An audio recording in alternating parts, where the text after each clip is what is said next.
दूसरे एक भक्त और देवबंद से वृंदावन आए, इनका नाम था श्री छबील दास जी। इनको तांबुली कहते थे सब, क्योंकि इनका काम क्या था? बीड़ी बनाना, तांबुल पत्र आदि सब समेट करके और बीड़ी बनाकर, अच्छा पूरे जहां कहीं भी रस भाव से ठाकुर जी की सेवा होती है, अनेक स्थानों पर महाराज जी बीड़ा का भोग लगता, पर हमारे वृंदावन में बीड़ी का भोग लगा, बीड़ी छोटी छोटी। क्यों? मन में भाव है नेक नेक से लाला लाली इतनी बड़ी बीड़ा बना दो, कहाँ खाएंगे वाकू, नेक नेक से बीड़ी बनाओ, छोटी छोटी बीड़ी बने। हमारे वृंदावन में नंदगांव जाओ और कहीं जाओ, इतने बड़े बड़े बीड़ा रहे, बीड़ा बीड़ी समझ रहे हैं ना, कैसे कहें बाबा जा, ये नहीं है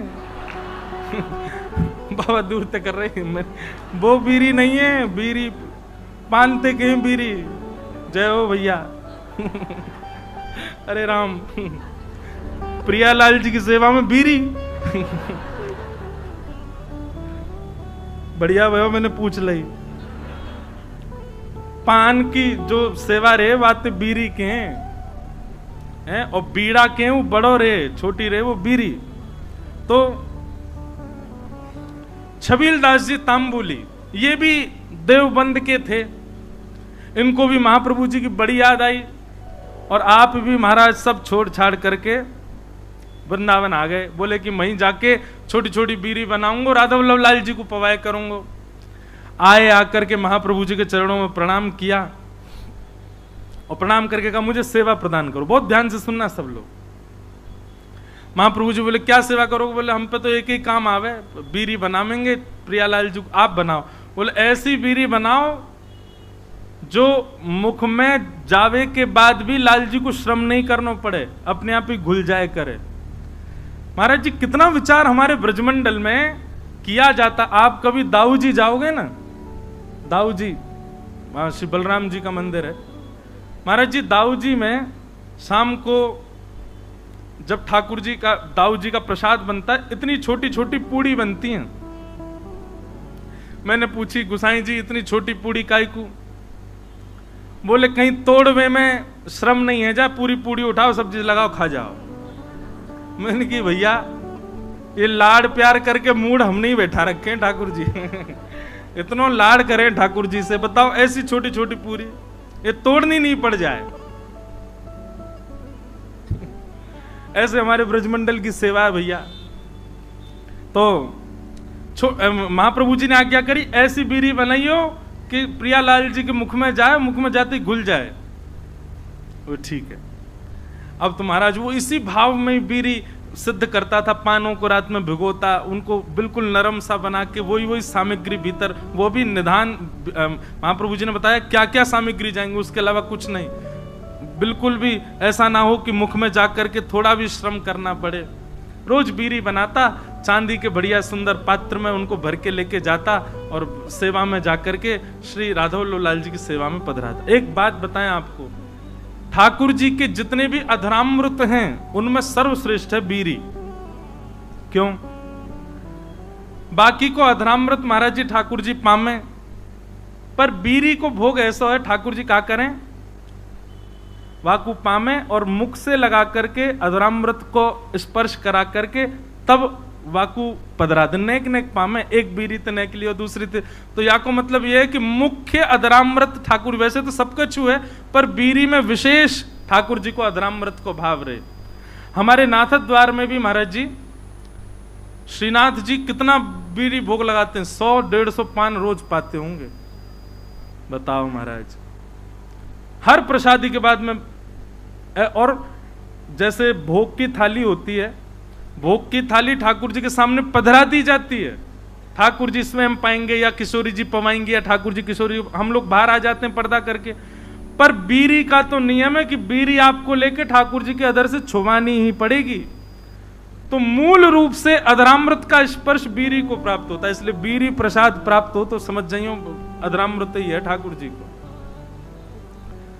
और बीड़ी की सेवा जाकू है सके करो, लाल जी को बड़ी प्रिय मुखवास।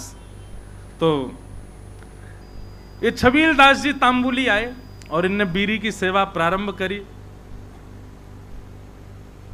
ठाकुर जी के लिए बढ़िया बीरी बनाते, चांदी के पात्र में ले जाके पधरा देते। महाप्रभु जी ने एक दिन बीरी को प्रसाद ठाकुर जी को पधरा करके, और जब अधरामृत है गयो, प्रसादी है गई, स्वयं पाए, बड़ा आनंद आया। महाप्रभु जी को लगे कि हाँ, ठाकुर जी के योग्य सामग्री बननी है। एक दिन बड़े प्रसन्न थे महाप्रभु जी, तो विराज रहे थे, सब सेवकगण चारों ओर बैठे थे। अत्यंत प्रसन्न श्री हितरवंश महाप्रभु सबसे बोले, कछु मांगो भाई, तुम्हें कहा चाहिए। आज मैं इतना प्रसन्न हूं, आज प्रियालाल जी को ऐसा दर्शन भयो है, इतनो आनंद मन में उमड़ रहे हो कि मन एरो जो मांगोगे सो दूंगो, बताओ क्या चाहिए। चरण दबा रहे थे छबीलदास जी तांबुली, कोई हाथ दबा रहे हैं, सब सेवा कर रहे हैं।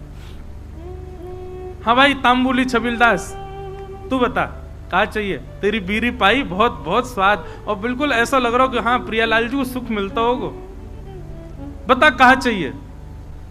आहा, छबीलदास तांबुली चरण दबाते दबाते बोले, जो मांगूंगा सो दोगे। महाप्रभु जी बोले, कहा चाहिए बता, आज्ञा कर।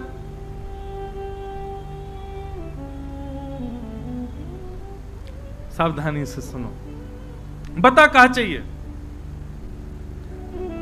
तो छबीलदास तांबुली कह रहा है, बोले कि जय जय, हमें ऐसा अनुभव भयो, हमने ऐसी सुनी है कि श्री राधा वल्लभ जी आपसे बात करें, आपके संग बैठे, आपको हाथ पकड़ लें, आपकी गोद में बैठ जाएं कूद के। ऐसा सुख मोए कब मिलेगा, ये मोसों बात कब करेंगे, ये मेरो हाथ कब पकड़ेंगे, मेरी गोद में कब बैठेंगे, मेरे हाथन से बीरी कब पामेंगे। आपको देनो है तो महाप्रभु जी बस यही कृपा कर दो कि श्री राधा वल्लभ लाल जी प्रत्यक्ष काउदना मेरे सामने प्रकट हो जाएं, और जैसी लीला आपके संग करें, मेरी गोदी में भी कूद के बैठ जाएं एक दिन, मुझको भी वो सुख मिले, ऐसा अनुग्रह कर दो। महाप्रभु जी प्रसन्न भाव में उठ रहे थे, धीरे धीरे अपनी सामग्रियां उठा रहे थे, संध्या के लिए जा रहे थे, और जाते जाते ऐसे ही बोल गए, चल ठीक है दियो, राधा वल्लभ जी कृपा करेंगे तो पे, और चले गए जमुना जी। कोई ऐसा भी नहीं कि विधि विधान से बैठ के आशीष दिया हो, उठ के जाते जाते बोल गए, चल दियो, कृपा करेंगे। नेत्र सजल है, बोले अब कब होगी कृपा ये तो जाने नहीं, पर गुरु आज्ञा है तो निश्चित कृपा होएगी।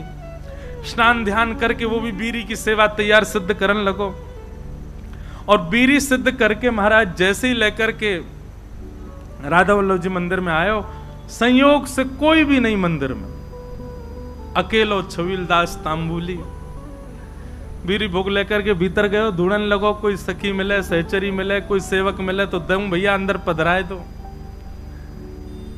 जैसे ही समीप गयो तभी कहा, देखो युगल सरकार दोनों एक दूसरे गले में गलवैयां डाले, अपनी एक एक कमर पे हाथ धरे, और मंद मंद मुस्कुराते भय अपने एक दूसरे के प्रति ऐसे शीश झुकाए करके, और वह तांबुली को देख करके और मंद मंद मुस्कुरा रहे हैं, और मंद मंद मुस्कुरा करके श्री जी इशारों कर रही हैं, इतकुआ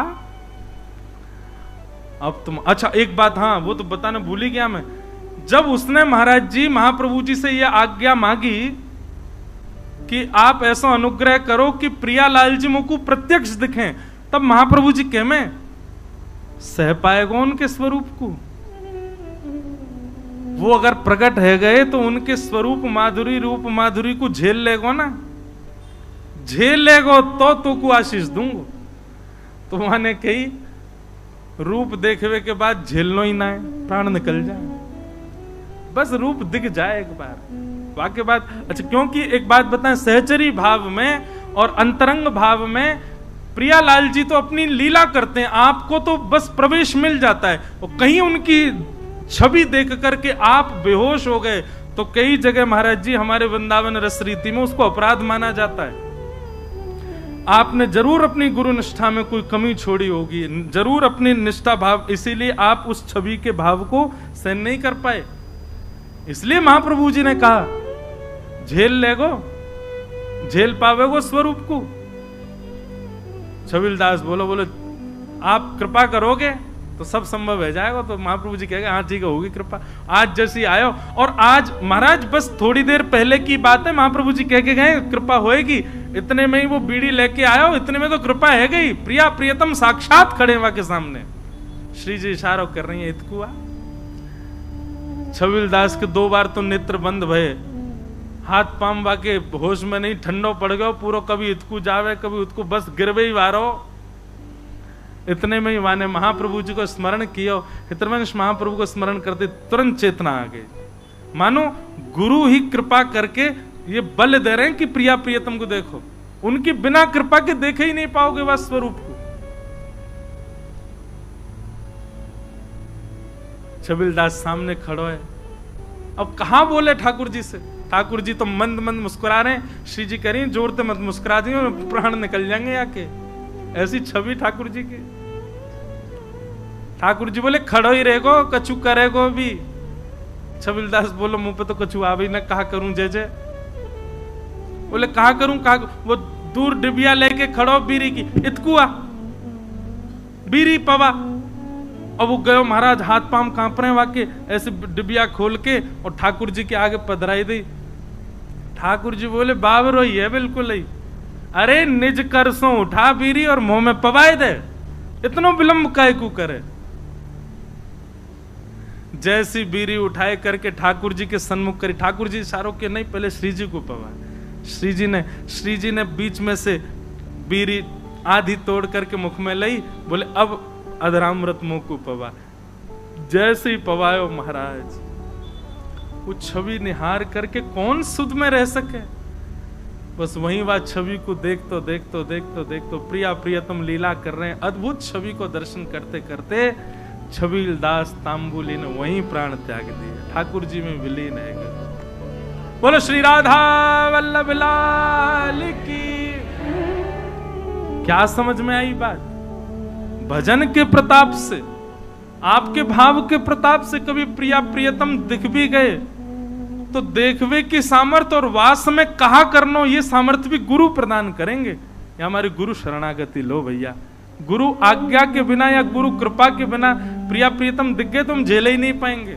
और फिर का फायदा वास स्वरूप को देखवे को, जाके काजे हमने सबका चुकियो, वही के प्रति हमारा भाव नहीं रह पाए। ऐसे श्री हितवंश महाप्रभु ने कृपा करके दर्शन कराए।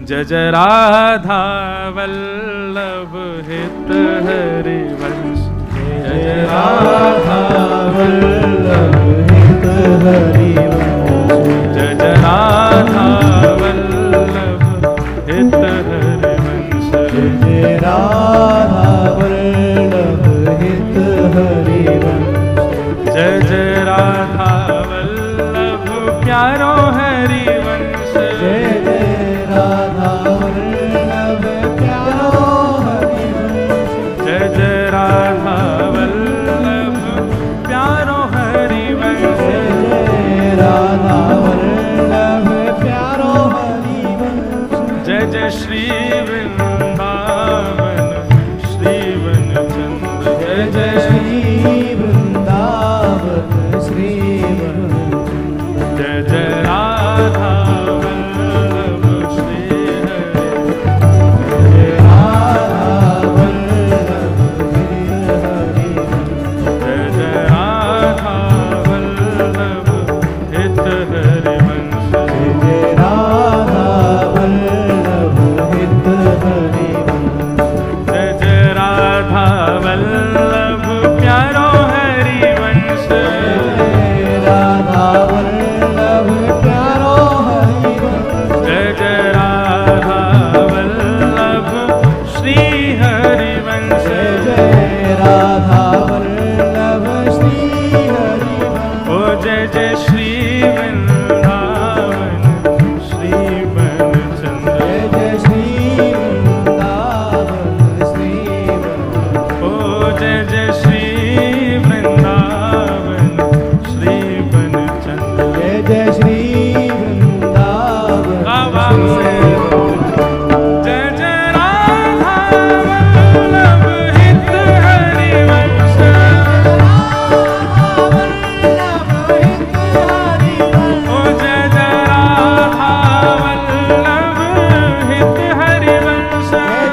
इस प्रकार महाप्रभु जी की कृपा अन्य अन्य भावों में सबको दिखती रही, होती रही। अब बड़े सुंदर दो चरित्र और हैं।